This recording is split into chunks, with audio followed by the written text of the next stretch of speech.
Olá pessoal, professor Alex Sinaldo, e agora vamos iniciar o curso de movimento harmônico simples, as oscilações mecânicas. Ok? Bom, primeiro vamos compreender o nome do assunto. Harmônico porque se trata de um movimento repetitivo, um movimento que tem um padrão que se repete no tempo e que pode ser determinado por um tempo chamado período. E se repete um determinado número de vezes no tempo, uma quantidade chamada frequência. E neste primeiro momento, vamos estudar aqui, o movimento harmônico simples, significa dizer aquele que está livre dos atritos com o ambiente e que também ocorre em apenas uma dimensão, movimento unidimensional. Então, simples significa basicamente sem atritos, e também unidimensional.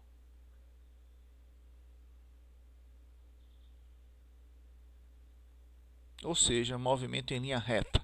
Os que não são em linha reta, nós vamos aproximar.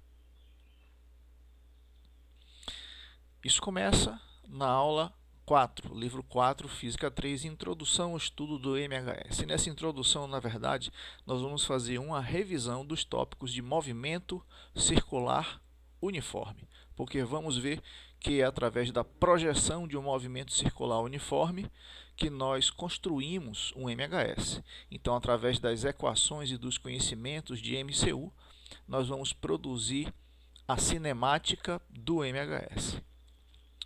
Então, veja, por exemplo, essa circunferência que nós temos aí. Nós temos uma circunferência, temos esse raio R da circunferência, ok? E esse raio forma em relação ao centro da circunferência esse ângulo. Na matemática, nós chamamos isso aqui simplesmente de ângulo. Na física, nós vamos chamar isso aqui de espaço angular. Veja que esse ângulo, ele forma, os braços aqui, que formam o ângulo, formam esse arco.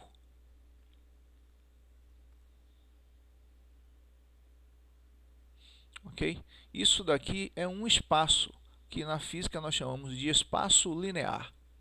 Então, enquanto o espaço angular tem a ver com o ângulo formado em relação ao centro, o espaço linear tem a ver com o comprimento da borda da circunferência que está presa entre os dois braços do ângulo, que são os raios. Tudo bem? Bom, do conceito de ângulo em radianos, o que a gente aprende? Que esse ângulo aqui, esse θ aqui, é dado pelo tamanho do arco, ΔS, dividido pelo raio. Ok? Então, arco sobre raio. Como o arco? Vamos lá, utilizando o Sistema Internacional de Unidades. Como o arco é dado em metros e o raio também é dado em metros, você tem uma medida de ângulo adimensional.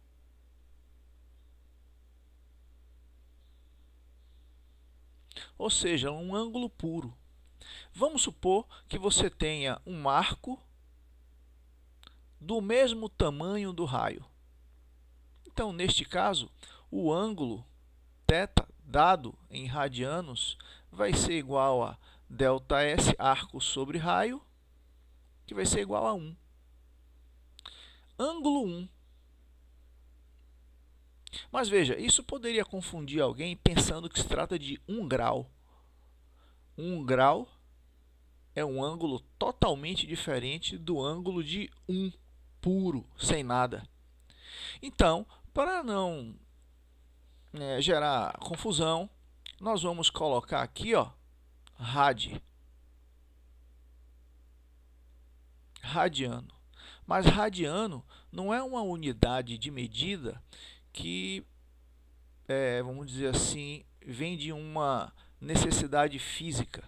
Ela vem apenas para evitar confusão, porque na verdade esse número aqui é uma quantidade adimensional, porque vai ser metro em cima cortando com metro embaixo. Tudo bem? Então, aqui é só para se referir ao método através do qual o ângulo foi obtido. Um radiano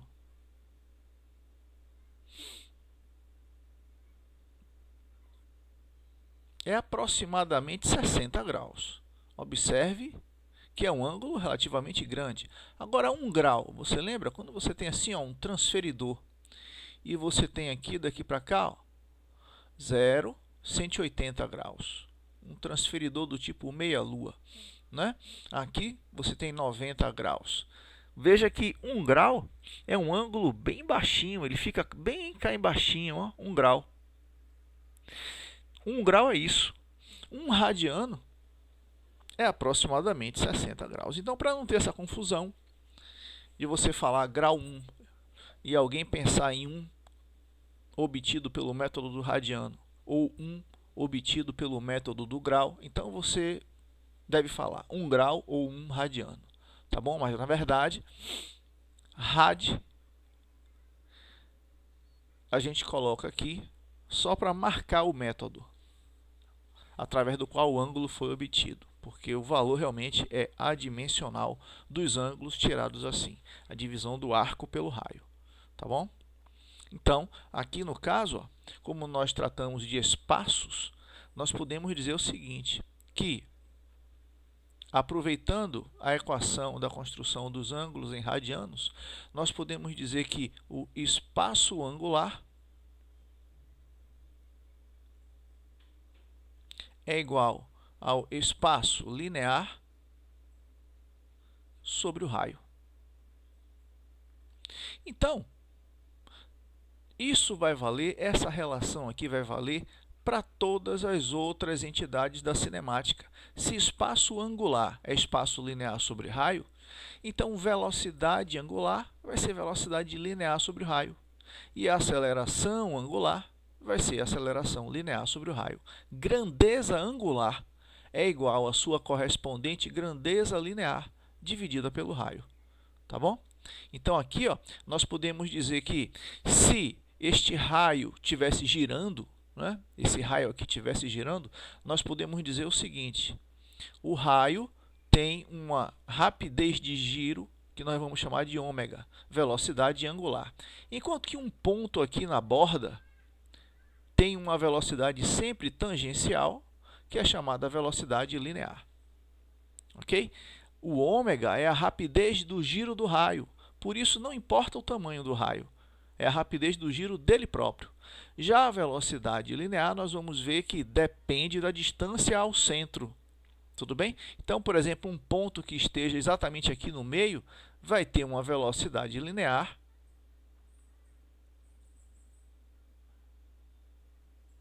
metade da velocidade linear de um ponto que está na borda. Ok? A velocidade linear de um ponto que está no centro é 0, porque no centro não existe translação, não existe esse movimento em cima de uma trajetória. Ok? No entanto, um ponto que esteja no centro tem velocidade angular, porque ele está girando em torno de um eixo. Ok? Então, essas duas velocidades, a angular e a linear, se relacionam por essa lógica. Velocidade angular é velocidade linear sobre o raio. Ok? Então, veja a comparação do movimento retilíneo uniforme com o movimento circular uniforme. Velocidade é igual a ΔS sobre ΔT, a fórmula da velocidade média. Né? Então, esse carro aqui, ó, com a sua velocidade, ele vai sair de um ponto inicial para um ponto final. A equação que rege o movimento dele, se essa velocidade for constante, é essa de cá. O espaço onde ele está vai ser igual ao espaço inicial mais v vezes t. Tá bom? Então, vamos supor aqui, ó, que o espaço inicial dele foi aqui. Ele tem uma velocidade v. Depois de um certo intervalo de tempo, t, ele vai estar na posição S. É isso que diz essa formulinha daqui. Tá? Agora, é possível também você ter um objeto que se movimenta numa trajetória circular em torno de um ponto. ok? Esse objeto aqui, ó, ora ele vai estar aqui no instante inicial, ora ele vai estar aqui no instante final. Veja que ele percorreu um determinado ângulo φ, e ele fez isso em um determinado intervalo de tempo. Então, a rapidez com que esse raio se movimentou é que nós chamamos de velocidade angular ômega. Ok? Veja que na trajetória ele tem uma velocidade em cada ponto v, que é a velocidade linear. Ok? Aqui é a velocidade linear v1, aqui é a velocidade linear v2. Em se tratando de movimento circular uniforme, o módulo de v1 é igual ao módulo de v2. Em módulos, as duas velocidades são iguais, mas v1 é diferente de v2 em termos vetoriais. Por quê? Porque essa velocidade tem essa direção, que eu vou chamar de direção d1, enquanto que essa velocidade tem essa direção daqui, que eu vou chamar de direção d2. Em cada ponto, a velocidade muda a sua direção. Então, não são velocidades iguais, tá? São velocidades que têm tamanhos iguais. Módulos são iguais em módulo, mas não são velocidades iguais. No movimento circular uniforme, o termo uniforme se dá por causa disso, porque o módulo da velocidade linear ou angular não mudam. Esses módulos são iguais, tá bom?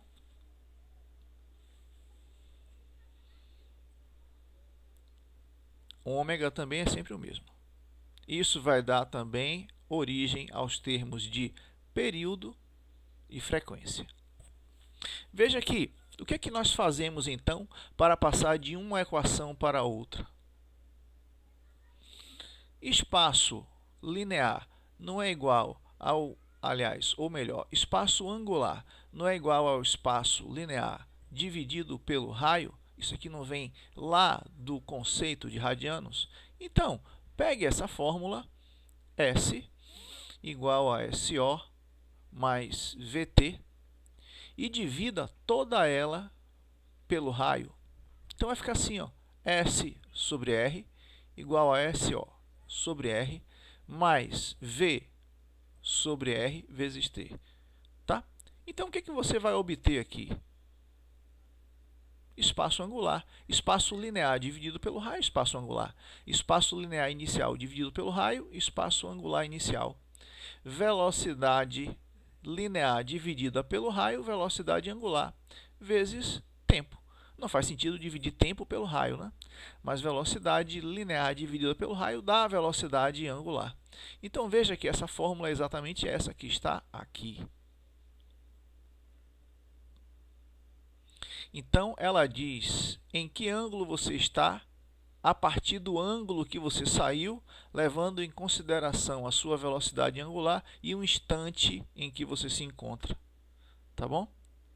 Aqui também vale a expressão velocidade angular média, que é o espaço angular percorrido dividido pelo tempo. Tudo bem? Então, linear versus angular. Espaço no mundo linear dado em metros. Espaço angular dado em radianos, que nós já vimos que, na verdade, é adimensional. Rad é só uma forma de você atribuir àquele valor de ângulo o método pelo qual ele foi extraído, para não confundir com ângulo em graus. Tá? Velocidade no sistema internacional, metro por segundo. Ômega, velocidade angular, radianos por segundo. Aceleração, metro por segundo por segundo. Então, contraindo isso aqui, metro por segundo ao quadrado. No mundo angular, o gama vai representar a aceleração angular, radianos por segundo ao quadrado. Tudo bem? Bom, a aceleração ela tem duas formas, essa aceleração linear aqui. ela tem a aceleração tangencial e tem a aceleração centrípeta, né? A aceleração tangencial tem relação com a intensidade da velocidade. Então, quando a intensidade da velocidade muda para mais ou para menos, aumenta ou diminui, você está ali no ambiente da aceleração tangencial. E a aceleração centrípeta tem a ver com a direção. Então, toda vez que um objeto faz curva, ele está sofrendo a ação de uma aceleração centrípeta. Ok? As duas aqui, ó, têm como unidade metro por segundo ao quadrado. Então, não confunda a aceleração centrípeta, que é típica de movimentos curvos, com a aceleração angular, que também é típica de movimentos curvos. Ok? Não confundam uma coisa com a outra. Veja aqui, ó, a unidade da aceleração centrípeta, metro por segundo ao quadrado. A outra tem a ver com a mudança do ângulo, a rapidez com que esse ângulo vai mudando no tempo. Tá bom? A aceleração angular tem a ver com essa taxa de mudança da velocidade angular no tempo. Ok? Quando você tem, por exemplo, no movimento circular uniforme, o gama vale zero, porque não existe uma taxa de mudança da velocidade angular no tempo. Tá bom? Então, isso aqui, na verdade, ó, o gama vai depender da variação da velocidade angular sobre o tempo. Quando a velocidade angular tem um valor constante, típico de mcu, vai ficar zero sobre ΔT, e aí a aceleração angular é zero. Tá? A aceleração angular, ela acontece quando o movimento é circular e acontece cada vez mais rápido ou cada vez mais devagar. Para existir a aceleração angular, é necessário que exista, ao mesmo tempo, a aceleração tangencial e a aceleração centrípeta. É necessário que o movimento seja curvo e cada vez mais rápido ou cada vez mais devagar. Aí sim surge a aceleração angular. Ok? Transmissão do movimento circular. Quando a transmissão se dá por eixo, veja que nós temos aqui, ó, um disco A e um disco B. Aqui nós temos, ó, o raio RA e aqui nós temos o raio RB. E, na verdade, esse eixo gira com uma velocidade angular ômega. Quando o eixo dá 360 graus, os dois discos também vão dar 360 graus. Então, nós podemos dizer que a velocidade angular do disco A é a mesma velocidade angular do disco B, que é a mesma velocidade angular do eixo. Ok? Então, aqui, ó, esse raio tem velocidade de giro angular ômega A. Esse raio tem velocidade de giro angular ômega B. E os dois têm a mesma velocidade de giro angular do eixo. Sabendo que velocidade angular é igual a velocidade linear sobre o raio, então, nós podemos pegar essa relação aqui, ó, e escrever ela assim. O que é ômega A? VA sobre RA. O que é ômega B? VB sobre RB. Tudo bem? Outra coisa, se as velocidades angulares são iguais, você tem que os períodos também são iguais. O mesmo tempo que A leva para dar uma volta inteira é o mesmo tempo que B leva para dar uma volta inteira. Se os períodos são iguais, significa dizer que tanto A quanto B conseguem dar o mesmo número de voltas por segundo, ou seja, a frequência de A é igual à frequência de B. E lembre-se que frequência e período são grandezas inversamente proporcionais. Tá? Então, por exemplo, nesse caso aqui, ó, eu vou desenhar duas velocidades tangenciais, VA e aqui VB. Veja que, propositalmente, eu fiz VB mais comprido do que VA. Por quê? Você concorda que este ponto daqui e este ponto daqui, eles vão estar sempre lado a lado durante todo esse movimento? Um não vai se adiantar mais do que o outro, um vai estar sempre olhando para o outro lado a lado? Pois é, só que esse ponto aqui, que eu vou chamar de ponto B, esse de cá eu vou chamar de ponto A, esse ponto B, ele percorre uma distância circular bem maior do que esse, no mesmo intervalo de tempo. Significa dizer que ele tem que ir mais rápido, para estar sempre alinhado com o de cá. Tá? Então, VB maior do que VA. Tá bom? Porque veja aqui, a velocidade linear é igual a ΔS sobre ΔT. Nesse caso, o ΔS é o comprimento da circunferência, 2πr sobre ΔT. Em se tratando de uma volta, em uma volta, esse ΔT é chamado de período. Então, a velocidade linear fica 2πr sobre o tempo para dar esse 2πr, que é o período. Que você também pode escrever assim, 2πr vezes 1 sobre período. Logo, você também pode escrever 2πr, e o que é 1 sobre período? Nós já vimos aqui que o inverso do período é a frequência. Então, você pode escrever a velocidade linear 2πr sobre período, velocidade linear 2πr vezes frequência. Ou então, se você souber o tamanho do arco, você pode pegar o tamanho do arco que ele percorreu e dividir pelo tempo, ΔT. Ok? Então, velocidade linear depende do raio.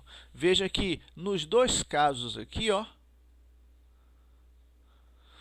se você levar em consideração período e frequência como coisas constantes, veja que você tem uma relação direta, que a velocidade é diretamente proporcional ao raio. Ou seja, se você dobra o raio, vai dobrar a velocidade, se você mantiver a mesma frequência ou o mesmo período. Tudo bem? Então, vamos supor que, neste caso, RB é igual ao dobro de RA. Então, se aqui é VA, VB vai valer quanto? 2VA. Tudo bem? Porque ele vai ter que percorrer uma circunferência que tem o dobro do comprimento. Lembre-se que o comprimento da circunferência é 2πr. O comprimento da circunferência também é diretamente proporcional ao raio. Então, se você dobrou o raio, dobrou o comprimento da circunferência, o perímetro da circunferência. Então, se esse ponto B tem que percorrer uma distância 2 vezes maior do que o de A no mesmo tempo, é porque ele é 2 vezes mais rápido. Ficou claro agora? Essa é a transmissão por eixo.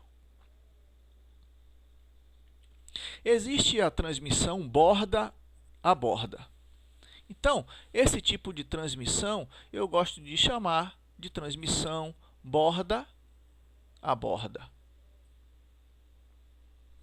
que é justamente o movimento da borda de uma circunferência sendo transmitido para o movimento da outra borda.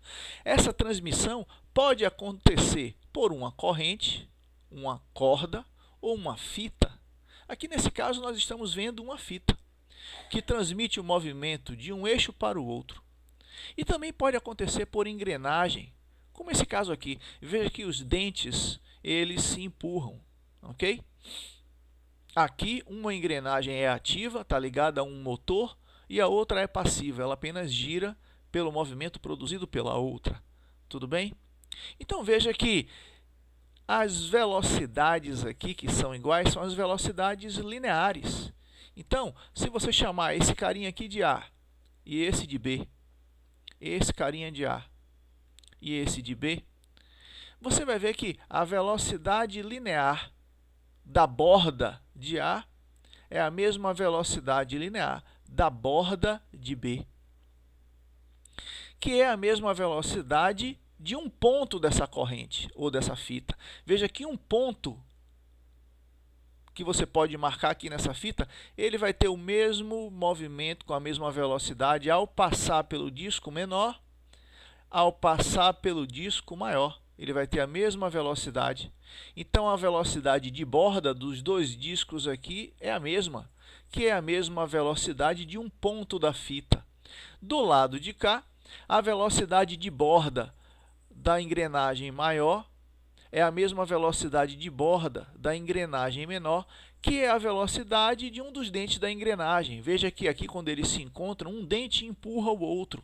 Então, não teria como um ir mais rápido do que o outro. Ok? Bom, só que velocidade linear nós já vimos, que é 2π RA sobre TA. Do outro lado, 2π RB sobre TB. Então, corta 2π de um lado com 2π do outro. Nós vamos ter aqui que RA sobre TA, o raio de A sobre o período de A, é igual ao raio de B sobre o período de B. Veja que dividir por período é a mesma coisa que multiplicar por frequência. Então, você também pode escrever RA vezes FA é igual a RB vezes FB. Então, é assim que raios e períodos se relacionam, raios e frequências se relacionam. Tudo bem? O que é que não vai ser igual nesse caso da transmissão? O que não vai ser igual é a velocidade angular. Ok? Veja que nesse caso aqui, ó, a velocidade angular de B vai ser maior do que a velocidade angular de A. Porque enquanto um raio da engrenagem B completa 360 graus, um raio da engrenagem A não vai ter completado 360 graus, justamente porque ele tem um perímetro maior. Tudo bem? Então, veja que velocidade linear é igual a velocidade angular vezes o raio. Nós já vimos que velocidade angular é linear sobre o raio, então velocidade linear é angular vezes o raio. Como VA é igual a VB, as velocidades lineares nas bordas são iguais, você também pode escrever ômega A RA igual a ômega B RB. Tá? Isso se você quiser trabalhar com raios e velocidades angulares. Mas essa daqui já era facilmente dedutível dessa de cá. Concorda? Porque o que é velocidade angular? Velocidade angular não é um determinado ângulo sobre um determinado tempo? Ok? Esse ângulo aqui, ó, é dado em radianos. E radiano nós já sabemos, né? É adimensional. Então, na verdade, na velocidade angular, você vai ter um número dividido pelo tempo. Por exemplo, 2 por 2 segundos. Vamos supor, isso aqui é um exemplo. Vamos supor que você tem 2 radianos sendo percorridos em 2 segundos. Mas radiano é adimensional, não tem nada aqui. Então, vai ficar 1 por segundo, que é a mesma coisa que 1 vezes segundo elevado a menos 1. Só que segundo elevado a menos 1, na verdade, é chamado de quê? De hertz.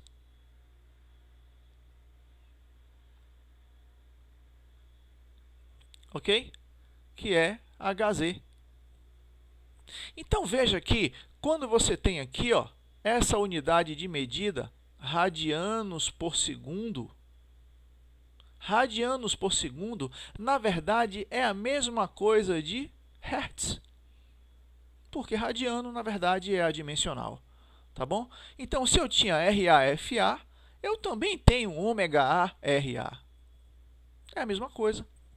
Ok? É só uma forma diferente de você tratar a mesma coisa, que é, vamos dizer assim, a rapidez do giro do raio. Quantas vezes o raio da circunferência completa voltas por segundo, vamos dizer assim, ou por determinada unidade de tempo. Tudo bem? E vamos lembrar do pêndulo cônico. O pêndulo cônico, ele é posto em um movimento que, visto de cima ou de baixo, trata-se de um movimento circular uniforme. Okay? Visto de lado, você vê a formação de um cone. Tudo bem? Quais são as forças que atuam aqui? Então, tem o peso e tem a tração. Somente essas duas forças agem, peso e tração. Tá bom? Bom, então, o que vai acontecer? O peso e a tração vão se somar aqui pela regra do paralelogramo, dando como força resultante essa daí que está sendo chamada de Tx, que vai estar apontando para o centro. Ou seja, essa daqui é uma força resultante centrípeta, que vocês já viram lá no curso de mecânica, não é?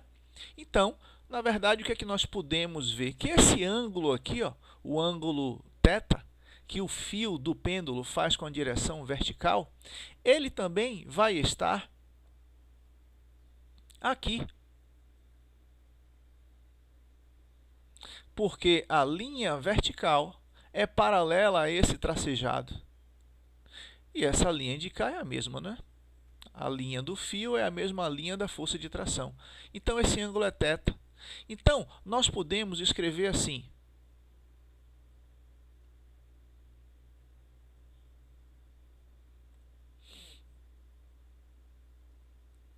Nós temos aqui o ângulo θ.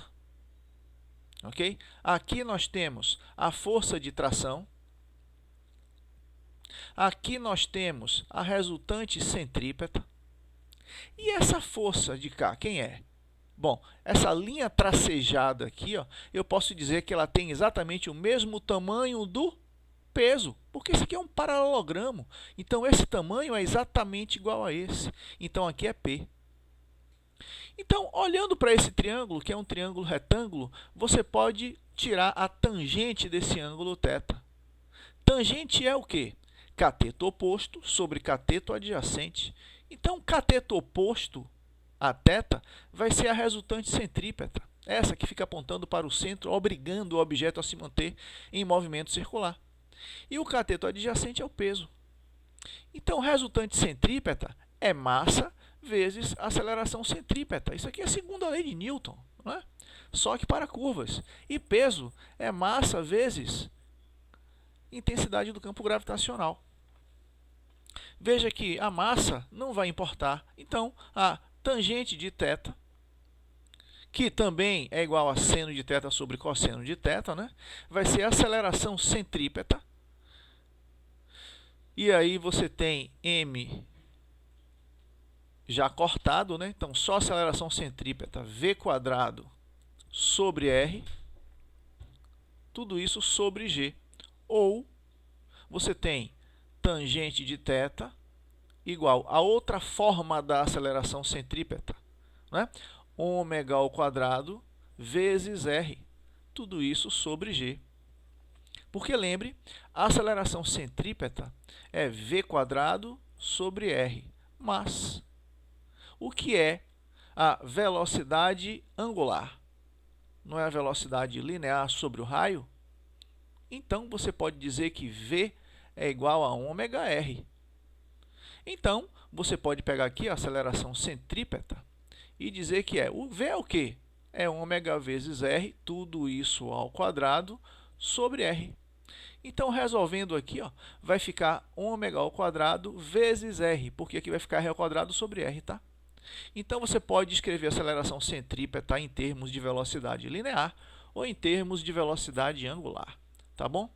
Então, aqui vai ficar tangente de θ igual a, conserva a primeira, multiplica pelo inverso da segunda, v² sobre rg, ou tangente de θ igual a ômega ao quadrado r sobre g. Bom, você aqui pode isolar o valor da velocidade, né? Então, a velocidade aqui, ó, vai ser raiz quadrada de rg tangente de θ.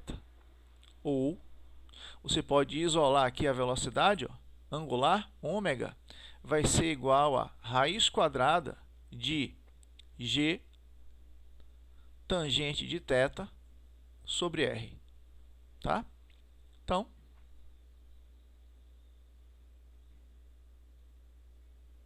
lembrando que esse ômega, você pode lembrar que o ômega vale o quê? Ômega é 2π sobre período, ou esse ômega é 2π vezes frequência. Tá? Então, você também pode extrair período e frequência por essa fórmula de K. Você pode lembrar que a velocidade linear é 2πr sobre período ou 2πrf. Tudo bem? Então, você já tem aí como trabalhar com pêndulos cônicos, através dos elementos matemáticos que surgem aí na sua constituição. Ok? Então, nesse primeiro momento, vamos fazer só as atividades de sala, depois vamos partir para as atividades propostas em um outro vídeo. Atividade de sala.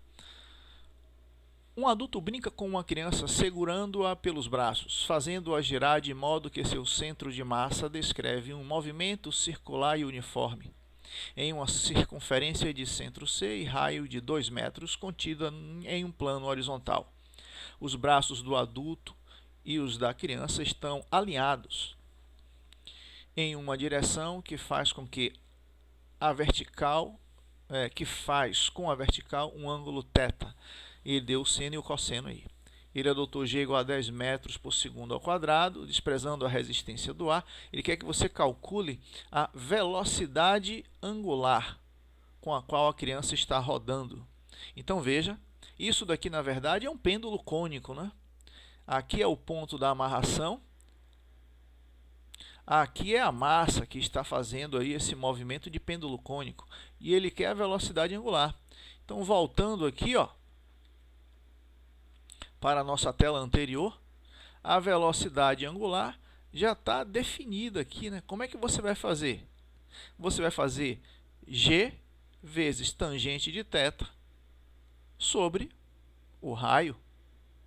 Simplesmente isso, ok? Então, raiz quadrada de g tangente de θ sobre o raio. Ômega igual a raiz quadrada de g tangente de θ sobre o raio.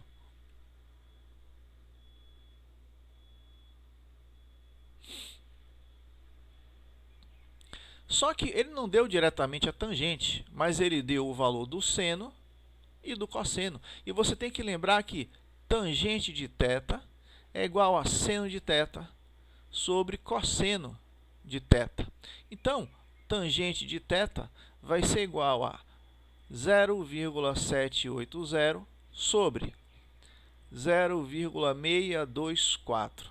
Essa daqui, ó, esse é o valor da tangente.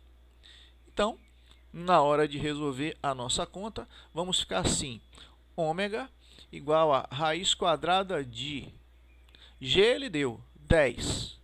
Tangente, está aqui, ó, 0,78 dividido por 0,624. Tudo isso dividido pelo raio, que ele disse um raio igual a 2. Então, resolvendo essa conta aqui, nós vamos achar 2,5 radianos por segundo. Se ele tivesse pedido a frequência, seria 2,5 Hz. Tudo bem? Então, 2,5 radianos por segundo, letra A. Segunda questão. Um brinquedo já conhecido há muito tempo é um carrinho construído com um carretel de linha, vela, liga de dinheiro, que é aquela borrachinha de dinheiro, e o palito de churrasco, como mostra a seguinte figura. Suponha que o palito de churrasco tenha um comprimento de 12 centímetros, medindo 8 centímetros da ponta até a liga e 4 centímetros da liga até a outra extremidade.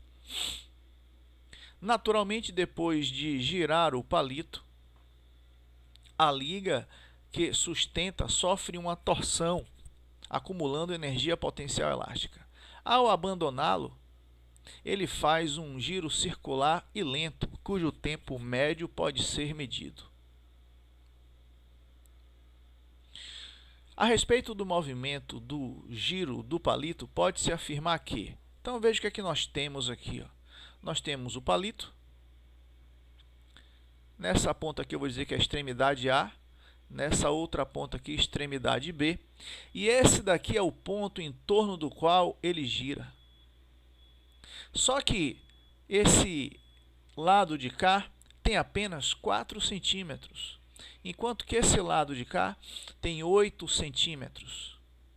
Bom, qual é a velocidade que é a mesma para os dois? A velocidade de rapidez, aqui é a rapidez do giro do raio, é a mesma.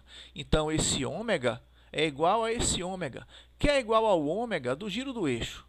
Então, ômega do lado A é igual ao ômega do lado B. A velocidade angular é igual, porque velocidade angular não depende do tamanho do raio, porque já mede a rapidez do giro do raio, então não depende do tamanho dele.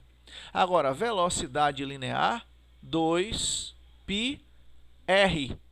sobre período ou vezes frequência. Veja que a velocidade linear é diretamente proporcional ao raio.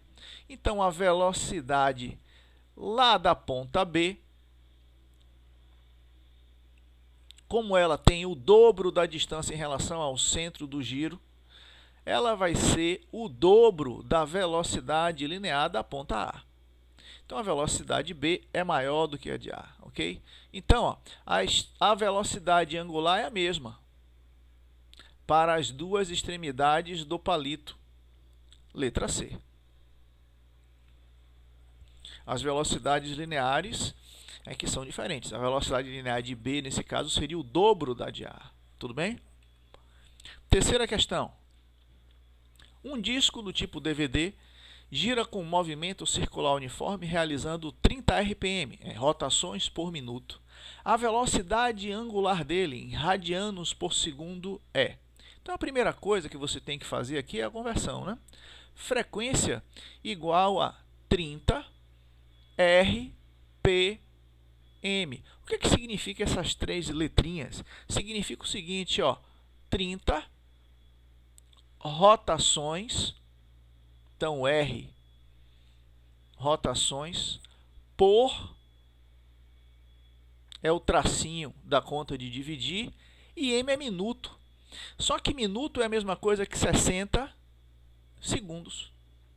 Então, você tem aqui, ó, 30 dividido por 60, né? Vai dar 0,5 em cima, né? Rotações por segundo.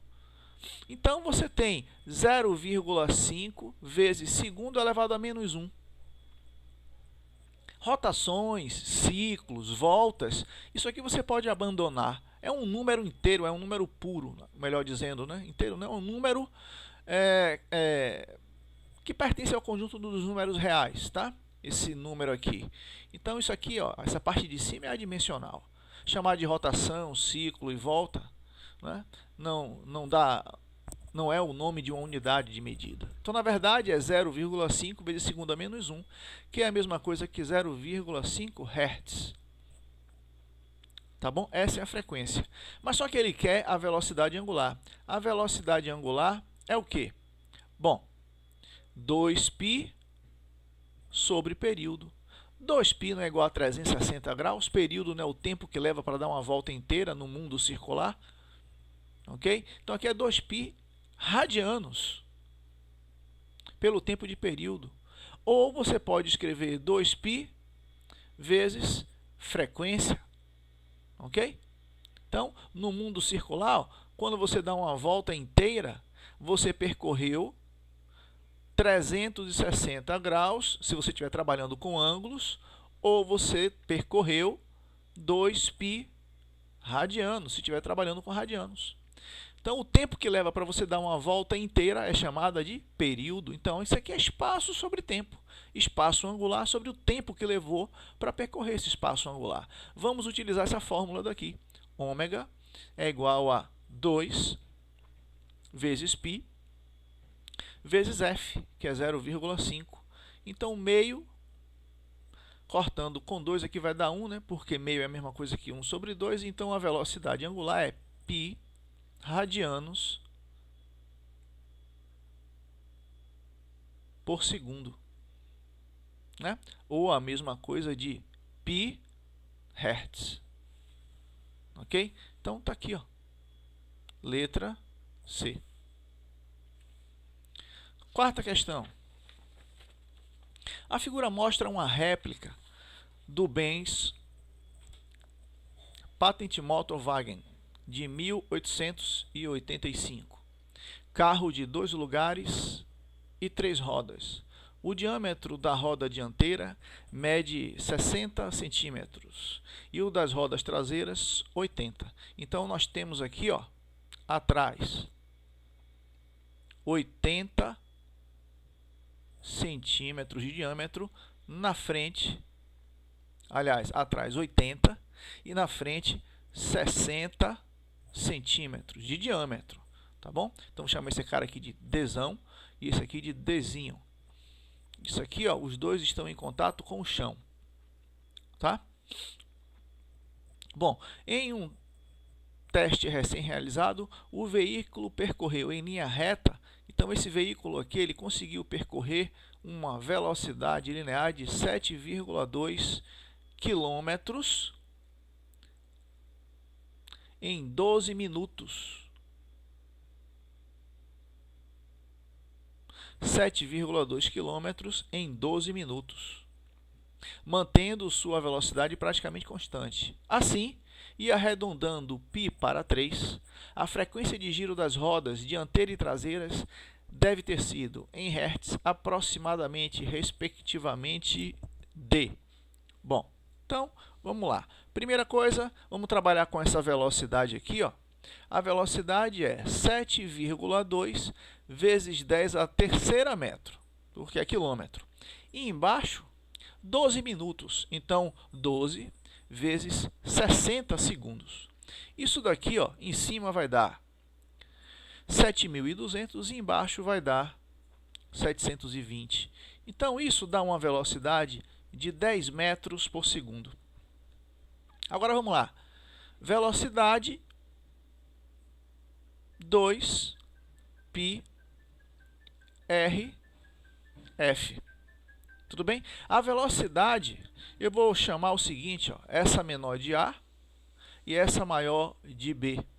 Então, a velocidade na borda, nesse pontinho aqui, ó, da roda A, vai ser VA 2π RA, e aqui você vai calcular a frequência FA. Tá? Então, a velocidade na borda é a mesma velocidade do carro. Tá? Ó, o carro está com uma velocidade de 10 metros por segundo. Então, essa é a velocidade na borda do disco, ou melhor, da roda pequena e da roda grande. A velocidade de borda da roda é a velocidade do carro. Tudo bem? Então, vamos lá. 10. Do outro lado, 2, π igual a 3. O raio é 0,3. Como assim? Porque o diâmetro é 0,6 metros. O diâmetro. O raio é metade desse diâmetro, então 0,3. E aqui FA. tá? Então, calculando aqui, ó, FA vai ficar igual a 10 dividido por 1,8, dando aproximadamente 5,6 Hz. Tá? Bom, VB igual a 2π RB FB. A velocidade da borda da roda B também é a mesma velocidade do carro, 10. Então, 2 vezes 3. E o raio? Aqui é 0,4 metros, porque, veja, esse diâmetro aqui, ó, é 0,8 metros de diâmetro. O raio é metade disso, então 0,4. E aqui FB. Tudo bem? Então, você fica com a frequência FB igual a 10 dividido por 2,4, aproximadamente 4,2 Hz. Então, 5,6, 4,2, letra C. Tudo bem? Nosso próximo encontro, vamos para as atividades propostas dessa aula de introdução ao estudo do MHS. Valeu, até a próxima.